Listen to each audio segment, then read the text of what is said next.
Welcome back. We're setting the agenda for the new government for the next 100 days. We've talked about agriculture and finance.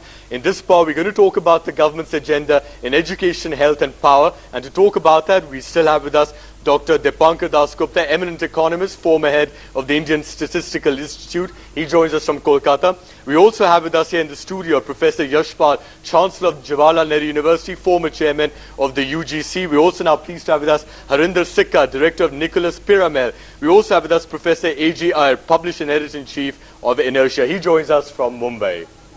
All right, and now we'll focus on education and what is really expected from the government in terms of education sector. With a number of new universities, new schemes, Arjun Singh may believe that his tenure as the HRD minister was satisfactory.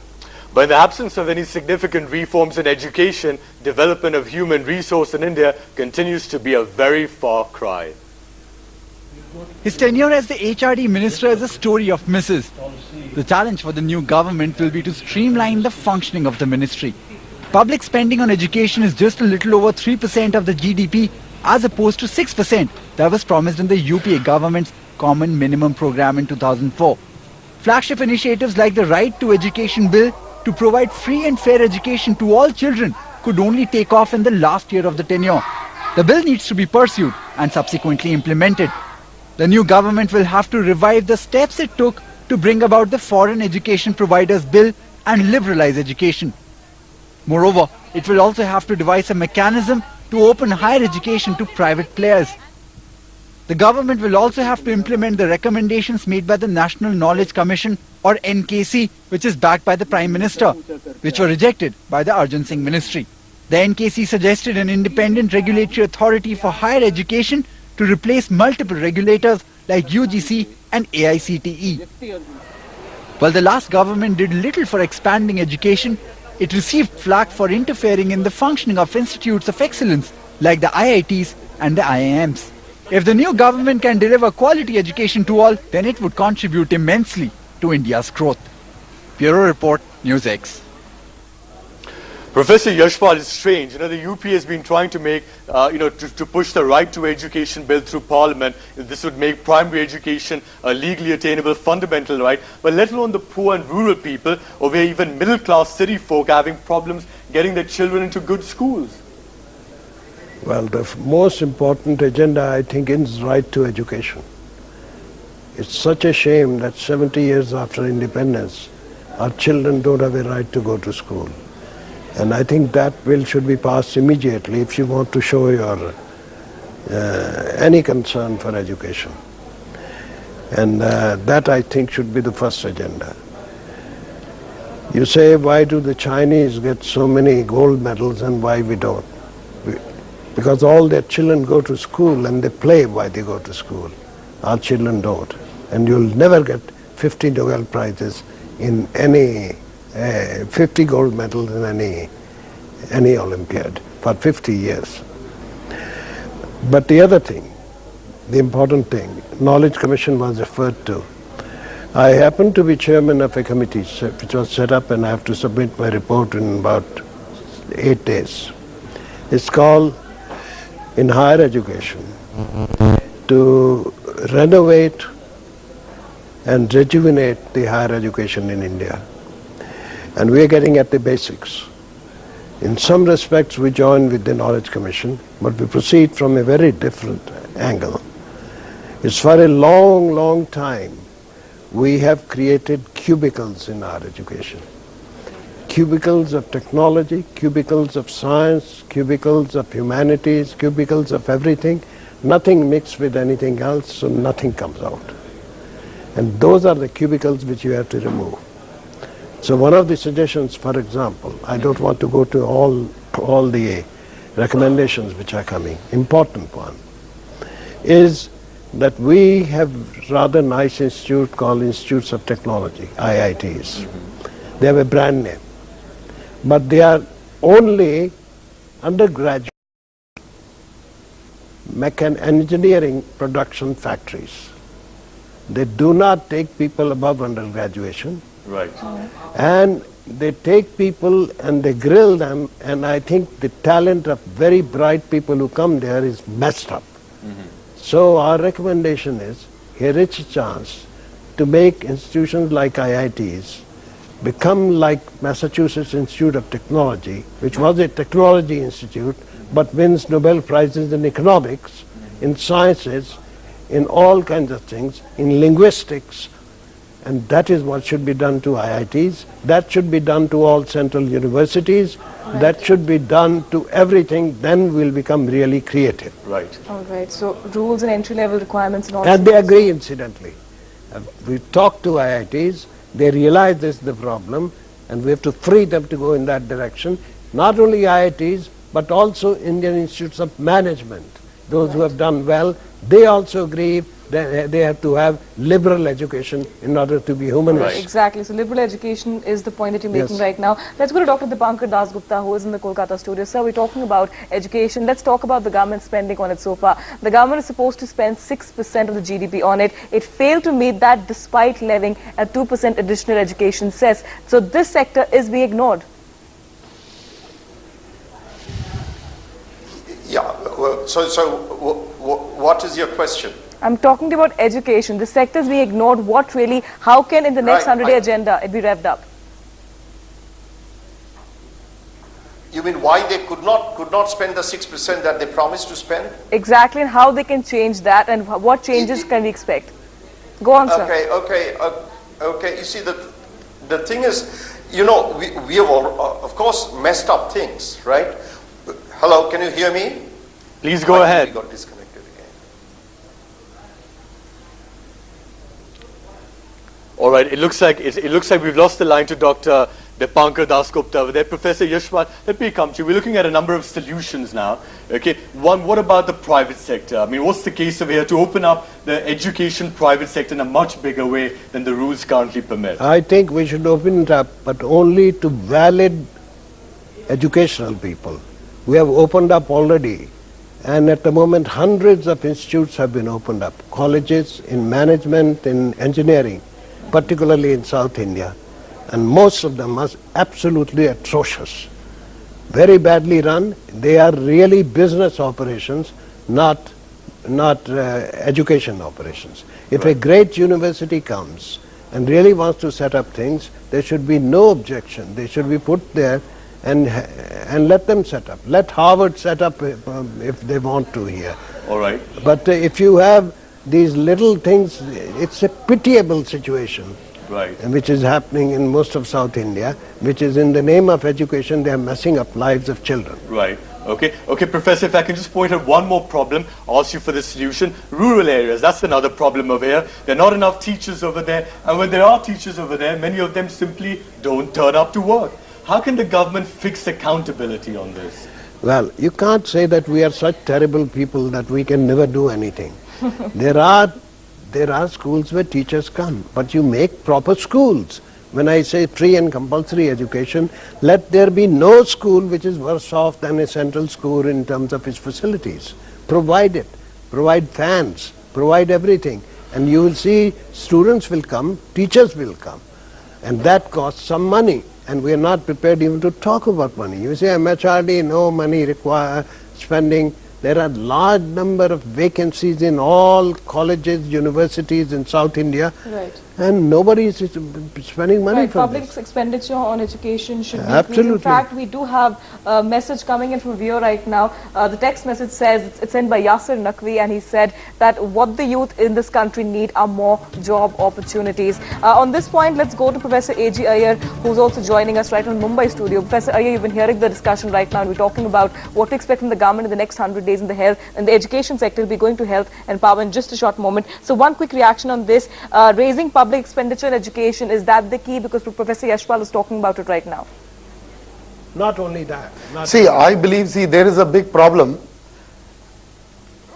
There is a big problem in this whole area of education, fundamentally because we have not given any due weightage to technology education. See, I come from the REC, Kurukshetra, and like IITs, the RECs are great institutions and they are spread around the states. too much focus on the IITs and exclusively focus on the IITs and IIMs can also ruin our opportunity, because we need to spread across 28 provinces many number of engineering and technology colleges, and this country can do it. I do agree with Professor Yashpal on the point that we should allow the Harvards and the Stanfords to come in, but we must be careful. We have a dozen good educational institutions in India who produce better stuff than the Stanford and the Harvards. I think we have some of the best brains.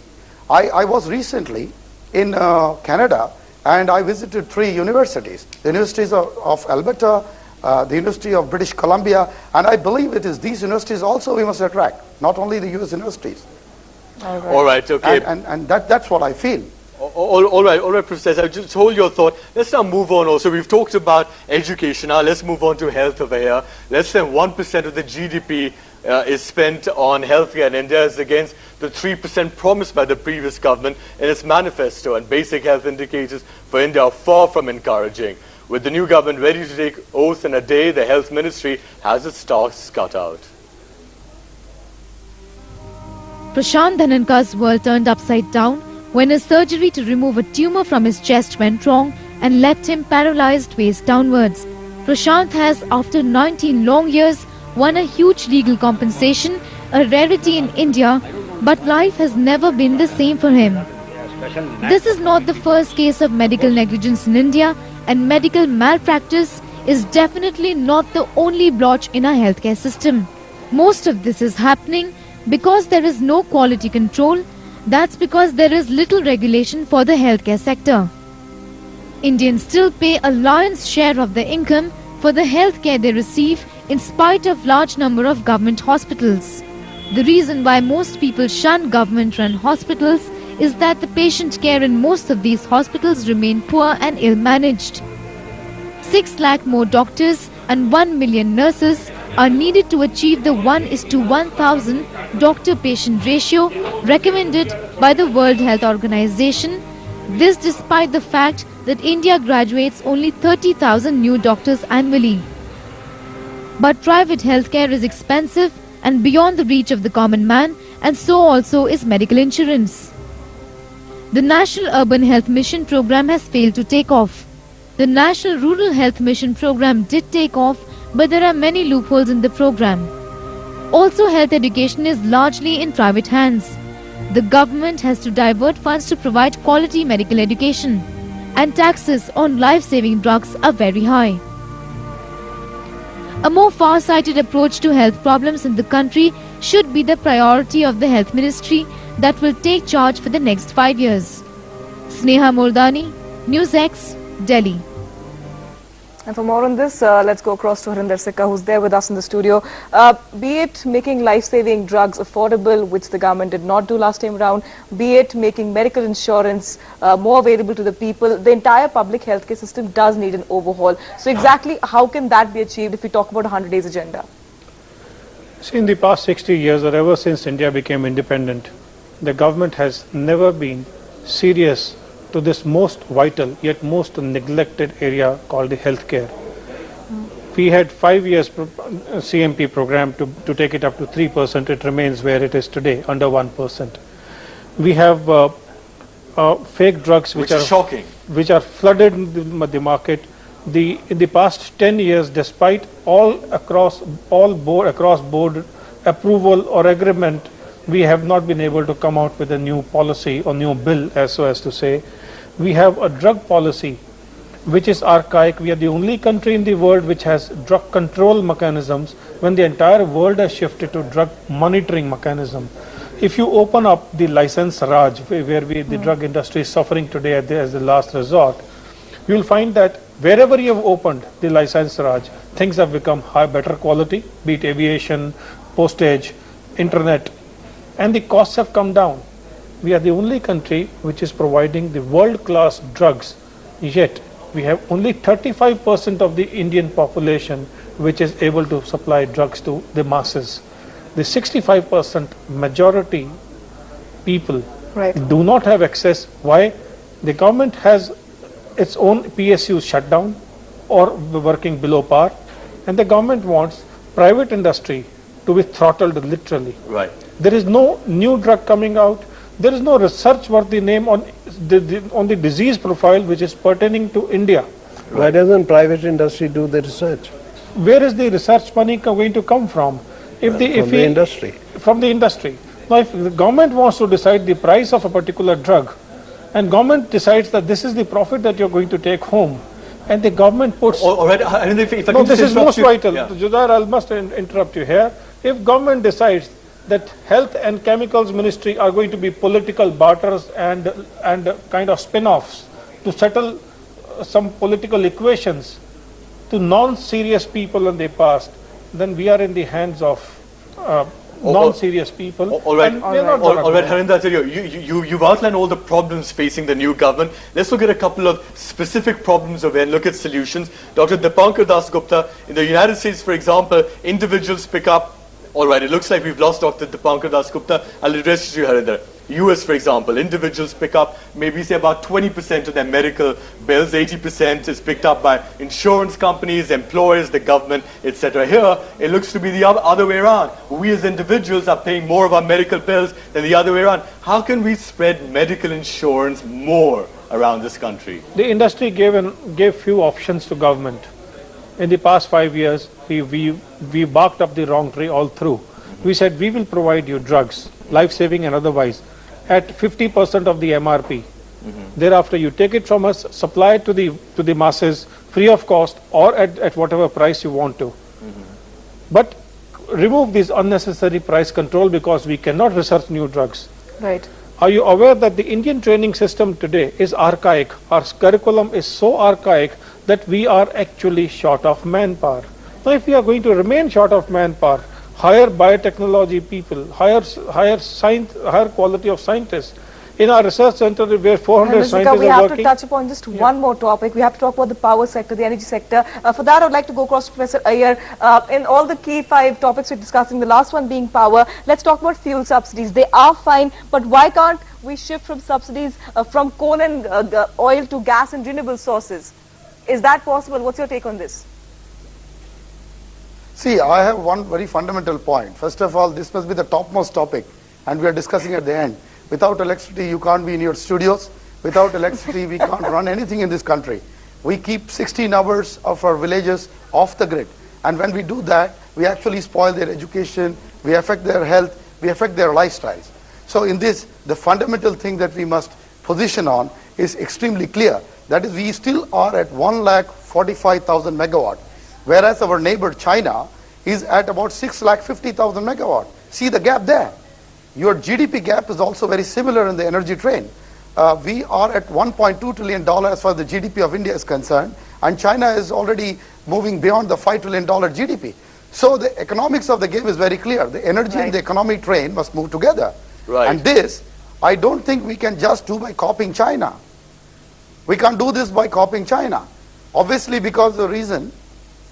All right, and Professor, just we got 20 seconds left. I want to quickly ask you, the government has obviously lagged behind in generating more electricity in the last 5 years compared to what was needed because of tendering problems, delayed statutory clearances, etc., etc. Who do you think would be the best person to take this forward? Who would be the best power minister in your view? Just 20 seconds left, please.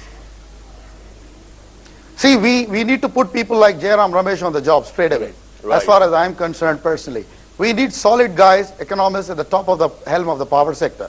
See, we have 40% of our electricity not billed. That's also a problem while we are not generating enough. We have 50,000 megawatt shortfall right now on the national grid. And we lose 40% of electricity we already produce. Can you imagine such a mess can be handled? You need solid guys like Jairam Ramesh. All right, great. So we've looked at various, albeit some of them very, very quickly, but we've looked at power, health, education, agriculture, and finance. What can be the government's agenda over the next 100 days? Obviously, I think the bottom line is the government has a huge amount on its plate. Professor A.G.R., Dr. Dipankar Das Gupta, Harinder Sikka, and also Professor Yashpal, thank you all very much for joining us this evening. And that's all that we have for you in this show. But before ending this bulletin, a homage to Rajiv Gandhi on his 18th anniversary, and we take you down memory lane, recollecting some of the precious moments in the late Prime Minister's life. Good night.